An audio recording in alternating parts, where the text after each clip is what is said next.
Hello, y'all. Thanks for tuning in to episode 51 of the Peace Podcast. Just give me myself back, whatever that looks like.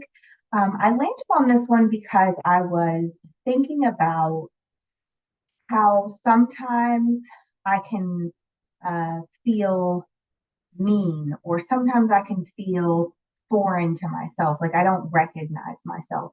Sometimes I can feel like I'm existing in the world as this fake facade of myself.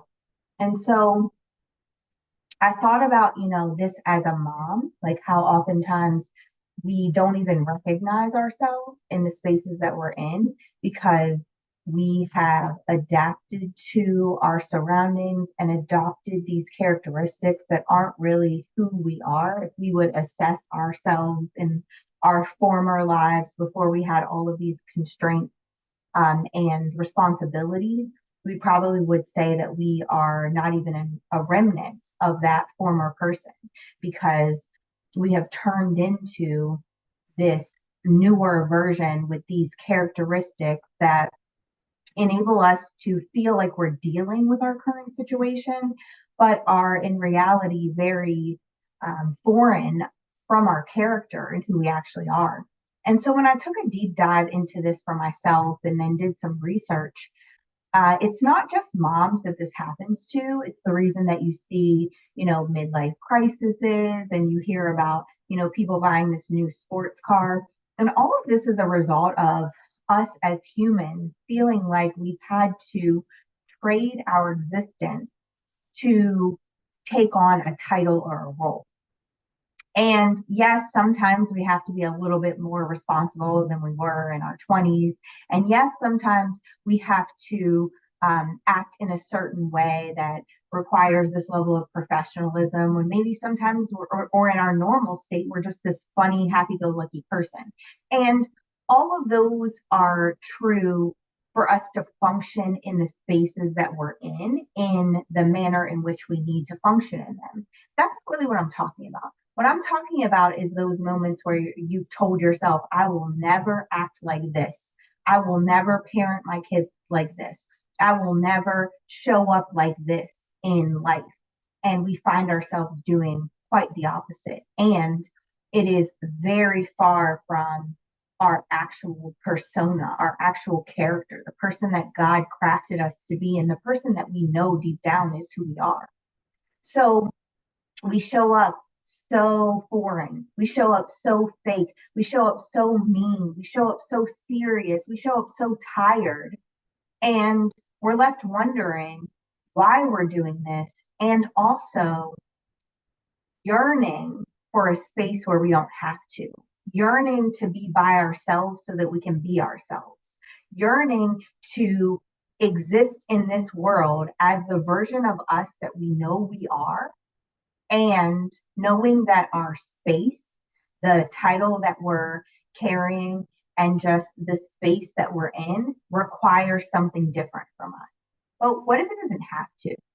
What if we just have to really delve down deep into the inner being and inner knowing of ourselves in order to make that shift or adjustment? Well, in an effort to make that happen, we first have to lift the veil. So if you're operating in this world in a space that requires certain characteristics from you, amazing. But you can still exist as the character of who you are. So when I go into the office, into my work environment, I'm still going to be funny. I'm still going to have some sarcasm. I'm still going to try to see the best in people because that's who I am. But it requires me to do it in a very different way.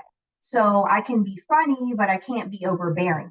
I can be, I can see the good in people, but I also have to have some realistic view of what the professional world looks like. And so we have to lift the veil from our eyes of the reason that we are operating in the states that we're operating in. Because if we just say, well, that's what my title requires of me, and sometimes I get overwhelmed, and so this is the way that I'm, operating in the world, then what we're really saying is This is who I am. Accept me for this. And if you're like me, you're not equipped to require other people to deal with toxicity from you because you're not willing to lift the veil and deal with it yourself. So when we lift that veil, we get to the true source, the subconscious area of our existence that says, you know what, the reason that I inhabit the world in this way is because of this thing. The reason that I feel like I need to get away from my title, my role, my existence underneath of the guise of what I'm doing for people to in order to be who I am is because on a subconscious level, I feel like I need to abandon me to exist in a positive state in those roles. But the reality is that you can exist as you in those roles. And I would argue that you should and absolutely are given the roles in an effort to put the characters that you exist as into that space, but you're trading it because you don't think that person is good enough to show up in those spaces as her true authentic self. So what happens when we think about how foreign we've become? So I think about this often because there have been so many relationships that I've existed in where I've been like, who even was that? Like, who even was she? What? Who says that? Like, I would never say that. Who responds in that way? Like, that's the way that like the Carrie Nicole that I am, would have handled that situation or responded to that thing. And I really think about how foreign I was to me. Like, I'm talking accepting things that I normally wouldn't have accepted from anyone and not understanding why I was accepting those things, but kind of sweeping them under the rug. So something comes to mind, um, to top of mind on this one is that one time I went to was my very first concert. And I went to this concert and we went to it was in Washington D.C. So we went to this um, little lounge thing that was across the street from it, and I remember looking up and I was like talking to the DJ because that's what I do, like make friends with random people when I'm in spaces. And I was talking to the DJ and I remember looking up and the person that I went in, who was my boyfriend at the time, went into that space, was gone. And so I'm texting and I'm calling and I'm getting a little nervous because I'm in the middle of Washington, D.C. and I'm kind of by myself because we didn't really go with anyone else. Even though this DJ person is a new friend that I just made, like I don't really know him like that. And so I remember when I finally did come to realize where he was, he said, well, my phone didn't work in here and I was getting an Uber. We was gone for like 30 minutes. And the caring that I know that I am underneath of all of these layers that I've placed on top of myself to exist in a world and a space that's acceptable to other people would have said, absolutely not. I felt very unsafe and would have said, in the future, like, don't leave me alone. If you're going to go outside to get an Uber, take me with you. Like, I don't want to be in a space by myself. But I didn't say any of that. And when I think about her, and that's a very small snippet of the entire duration of that relationship. When I think about her, I think, who even was she? Like, is that what I would teach my daughter to do in that space? And the answer is absolutely not. And so, how did I address that when I was going through the healing journey? And the way that I addressed how foreign I felt to myself, like I'm talking, look in the mirror, don't even recognize yourself, don't really even know who you're walking in the world as. I spent time with me. And I'm talking like, I know we're parents and I know we have a job and I know we have these roles that we have to play, but 10 minutes in the morning to meditate and sit with yourself, game changer, literal game changer. And yes, I know we're tired and I already wake up at 5 a.m., but that 4:50 wake up did more for my chronic fatigue than any other sleep that I would have got. So I woke up at 4:50 and I sat with me for 10 minutes. And then during the times where I found myself in a space where I was alone during the day, I sat with myself some more and I asked questions. What do you like? What's your favorite song? What are some things that you missed from the days where you didn't have these roles? And mind you, I was a mom when I was 18, but there are things that I gave up that I didn't have to. I just did it in the name of I have to be a good mom. But I didn't have to because they were part of my character. So I sat with myself during those times of meditation and I meditated on those things.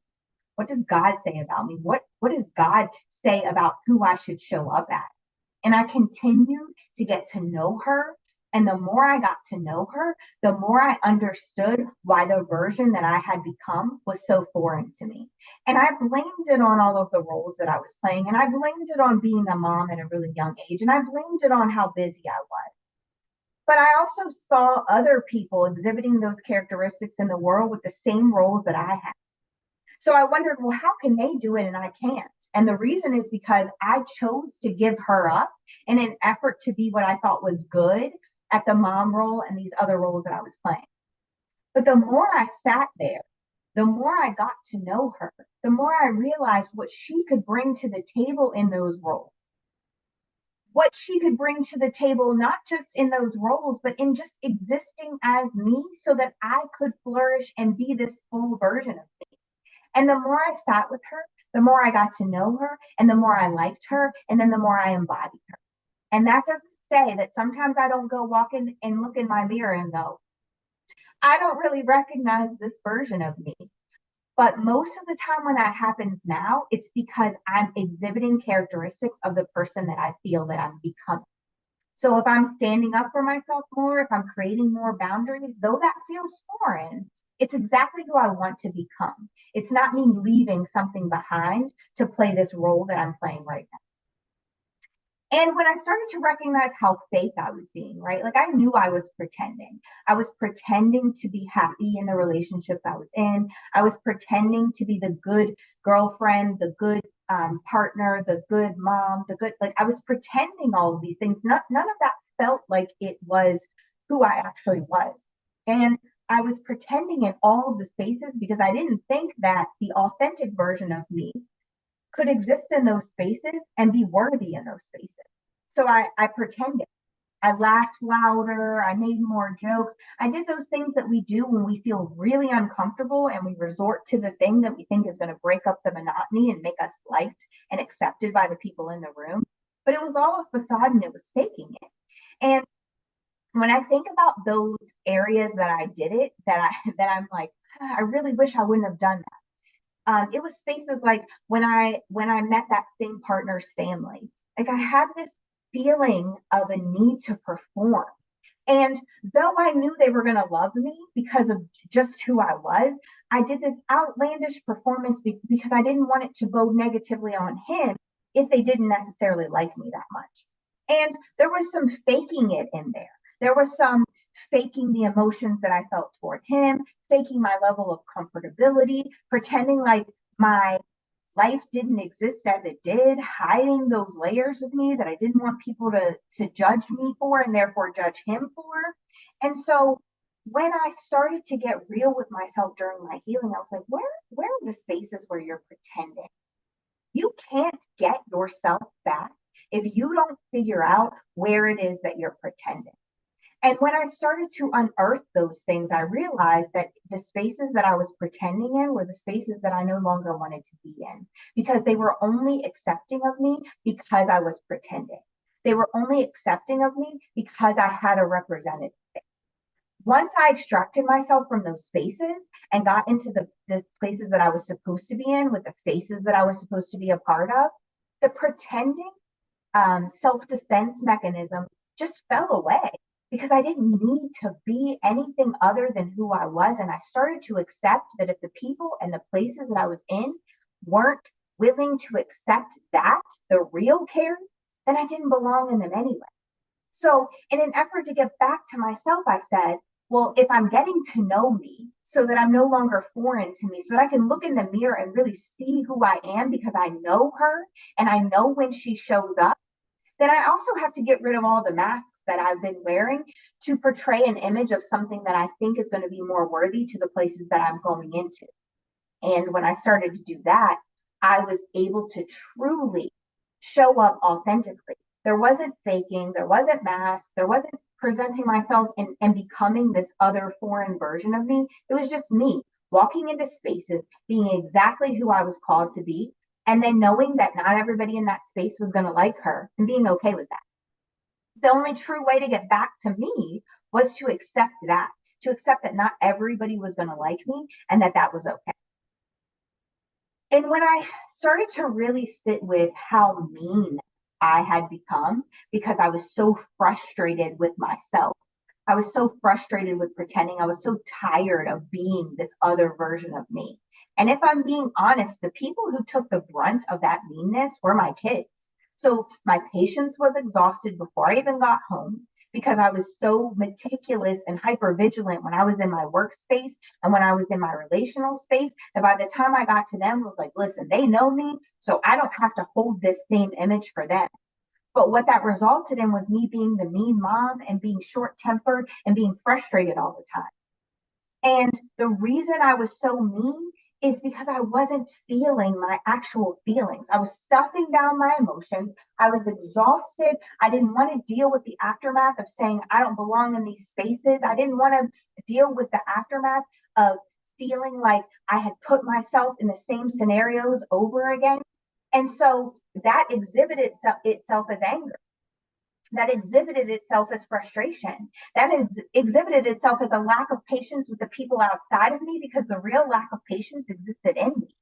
I was done dealing with myself. And so therefore it showed up as I'm done dealing with the behaviors of my children. And if we're being completely honest, if I'm walking in the world anxious, then I'm bleeding that into my kids. They're operating off of absorbing that energy. And so, if I really wanted them to show up in the world as their real, authentic selves, then how am I going to expect that if my behavior toward them makes them shrink? And so, I really had to sit with myself and say, you know what? You have to deal with your own feelings and stop pushing that anger onto other people. Yes, you're overstimulated. Yes, you're overwhelmed. What structures can you put into place to make that not so? And I've talked about this before, but that structure of coming home and needing 10 minutes of quiet, because y'all know, if you're parents, you know that you get off of work, you drive to the bus stop, and as soon as your kids get in the car or as soon as they get in from the bus stop, they're constantly talking.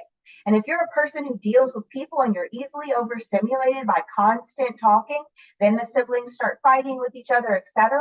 That's going to be super overwhelming to you, especially if you don't have a space to decompress from. So I inserted a rule and a structure in my house where I need 10 minutes. So when we get into this house, I'm going to go up to my room for 10 minutes. Now, does my 6-year-old always respond well to that? No. But oftentimes, if I give him something to do for those 10 minutes, give him a snack, let him settle down, he needs it just as much as I do because he's been on go all day too.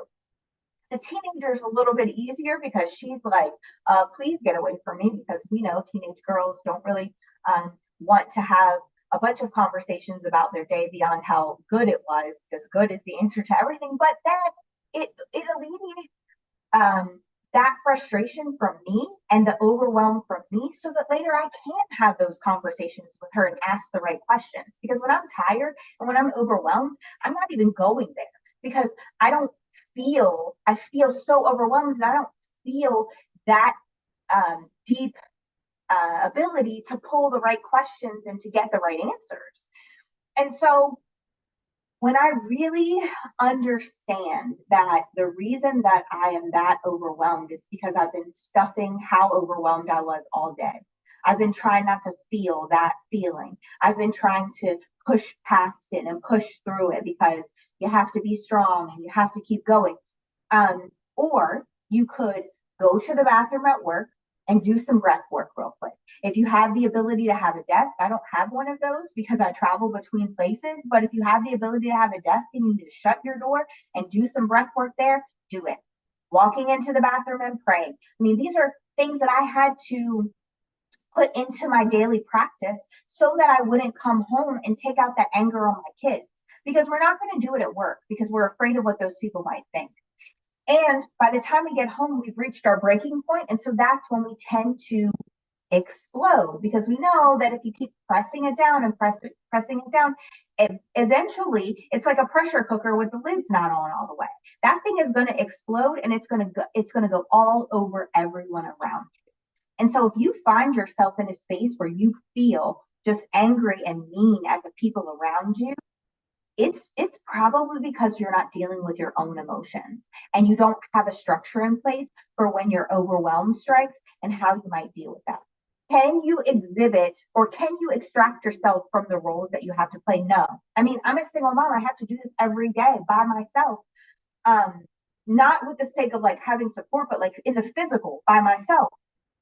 I can't just be like, sorry, not going to mom today. But what I can do is put those things into my structure so that I can mom well, instead of momming just for the sake of saying that I'm momming today. They don't deserve my anger. They didn't cause it. They don't deserve it. Yes, there might be a lot of talking in the car, but my patience ended way before I got to them because I've been busy faking it and trying to pretend to be something that I'm not. If you start to feel yourself being so serious all the time, you won't crack jokes anymore, even though that's in your character. You don't laugh because you don't have time. You got to get to the next thing. Everything has to be so serious. I'm telling you, the best thing that I did was reintroduce play back into my life, because I was like, I like jokes. I like things that are funny. I like to laugh. And so sometimes when I'm trying to reintroduce play and um, explore back into the depths of the things that I think are funny, I'll go on Instagram and I'll search up these podcasters that I think are hilarious, and I'll laugh at them for a couple of minutes. Just because I'm like, it I've tried so hard in an effort to be taken serious that I've extracted the play from me and become serious. And that's not who I am. There's a joke in everything when it comes to me. And I even laugh at myself. Like, for instance, the other day, I went to go to the recycle bin, and the 22-year-old was in the kitchen, and I tripped, and somehow one of my feet was still in the kitchen while the other one had fallen down the stairs. Recycle flew out of my hands, landed in the bin, but he was trying not to laugh because he thought I was going to be mad. And I came back up and we both burst out laughing. And he said, I was just trying to figure out how your foot stayed in the kitchen. Yeah, me too. And so if I would have been serious during that moment, I would have lost an opportunity to laugh with my kids. And everything's not so serious. Everything's just not so serious. And my character is to be funny and to laugh. And so, in an effort to make that happen in an authentic way and on a daily basis, because that's who I am, I reintroduce play. I play card games. I play, there's this game Blink that I play with my daughter that she loves. And I look up videos of comedy and funny things. I banter back and forth with my friends in a funny way, because I don't want to be serious all the time, because I know that that's not who I am. And so if you are finding yourself exhibiting this facade of nothing's funny, nothing's playful, everything has to be serious, then I encourage you to go explore your playful side again. I mean, some of the best lessons I learned and some of the best experiences I had were in childhood when everything was play. And you can learn so much through play. So you don't have to always be so serious in an effort to think that you're operating in the world in a way that's adult like. Because the best adults I know exhibit some of those childlike characteristics, and it just makes life fun. And so if you want to get back to yourself, if yourself is a funny joke teller, then go back and find and explore those spaces that made you that way. Whether it was the shows that you used to watch or some jokes that your parents used to tell when you were younger, whatever it was, go and explore that so you don't have to operate in the world so serious, because it's not who you are. And then if you're tired, I'm talking like fatigue tired, not like I need a nap tired. It's usually an indication, and I've existed in the world this way, especially after exiting a toxic relationship. Like, it took me months for my body to be able to be at a state of peace and rest instead of that fight or flight and fawn and freeze mode. And once I got there, I was always tired. And it was because my body just needed time to rest from being hyper vigilant all the time. But when I got to a space where I had existed in that, and I had healed from those coping mechanisms and those defense mechanisms, when it would happen again, I knew immediately that it was an indication of something. And normally for me, When I feel chronically fatigued, it's because I haven't done enough of what I love. And what I love is writing.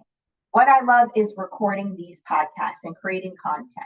What I love is communicating with people about mental health and relational concerns and their core beliefs and family dynamics.